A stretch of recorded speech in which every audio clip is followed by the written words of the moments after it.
Joining me now to discuss, host of the Ben Domenech podcast and Fox News contributor, Ben Domenech. Ben, so we're ready for the speech. We saw the press conference with the president. How do you think the press conference went from Zelensky's perspective? I think from Volodymyr Zelensky's perspective, this is going well. I think that the press conference went well.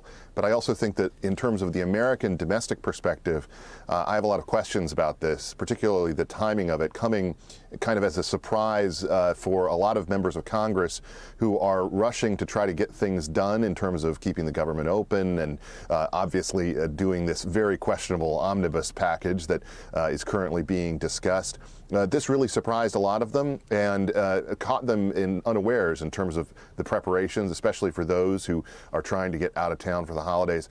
I also think that, there's a bit of a mistake here because we've heard over the past week, Mitch McConnell say that the number one priority for America is funding this Ukrainian effort. We've heard it from Nancy Pelosi. We've heard it from Chuck Schumer and Joe Biden. But when you look at the actual poll data, Americans are concerned about the domestic economy. They're concerned that we're spending too much overseas, in fact. And while the president may claim that the EU is well aware of how dangerous Russia's incursion really is, they haven't put their money where their mouth is. It's really America that is funding this effort in order to uphold Ukraine. And so too many of the European nations, particularly Germany, are not doing their fair share in terms of funding this effort, which is ridiculous given that they're the actual neighbors. They're so much closer in proximity to it. And I wish that the president had taken the opportunity to reiterate that. But unfortunately, this White House has been unwilling to try to make Europe really pay their fair share when it comes to this conflict. Yeah, it's interesting. I was going to ask you why the timing from Zelensky's perspective, because basically he spent a lot of time when people had the Ukrainian flags in their social media. And I was thinking, does this signal a softening of support? And Zelensky hightailed it over here to try to get a kind of a Christmas bonus. But from your perspective, it almost seems like this was the White House's doing. They want him over here because it's almost a domestic play. Is he trying to put pressure on the Republicans?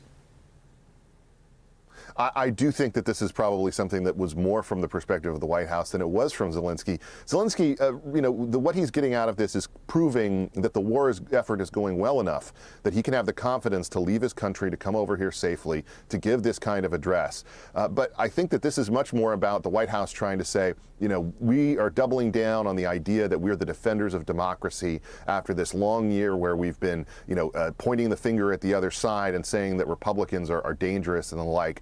From the January 6th committee on down. And I think that this is something that, unfortunately, for this White House is not going to actually be read as we head into the holiday season as putting the interest of the American people front and center, especially when it comes to the amount of money that we're spending on our own energy bills, on our own costs for trying to deliver, a wonderful Christmas for our families and for our kids. Americans are more concerned about the fact that there isn't enough children's Tylenol on the shelves rather than they are about this Ukrainian effort, which, while they do want Ukraine to win, while they do support them over Russia, is also something where the amount of money that we're sending in their direction is a valid concern to a lot of Americans. Yeah, and I think Republicans have to show their concern. It's the voters, I think, that if anyone is more anti-war, I would say it's the Republican voters, and they're probably putting pressure on the politicians. The politicians so far have been willing to go ahead and just say, okay, we're going to give them everything that they want. Do you think there's going to be any kind of really credible movement on the Republican side? I know there are a few lawmakers who really want to stop the funding now, but do you think it's possible that they could muster any kind of votes and say, we're not going to give any more money? I don't think that that's quite going to be the way it plays out, in part because of the way this midterm turned out. There were so many different candidates who were out there who were raising significant questions about this funding, who ended up failing ultimately when it came time for the voters to go to the polls. I think if it had gone differently, you would have had more voices there in the room to try to push for that. I do think, though, that there's going to be a strong push for oversight. The fact is that we're sending money in so many different directions over there that demand that we look at it and make sure that it's going to the right places. Particularly in times of war, this is an area where a lot of corrupt people make a lot of money, and that's something that's born out of experience all around the world, not just in Ukraine, by the way. But I do think that this is a situation where Americans should feel good about what we've done to this point, but we should be demanding more of our European allies. We should be demanding more of others to come and to fund this effort because it's going to continue to be costly, and it's going to continue to be something that the American taxpayers can't afford to be the only people on the hook for. Yeah. Thank you, Ben.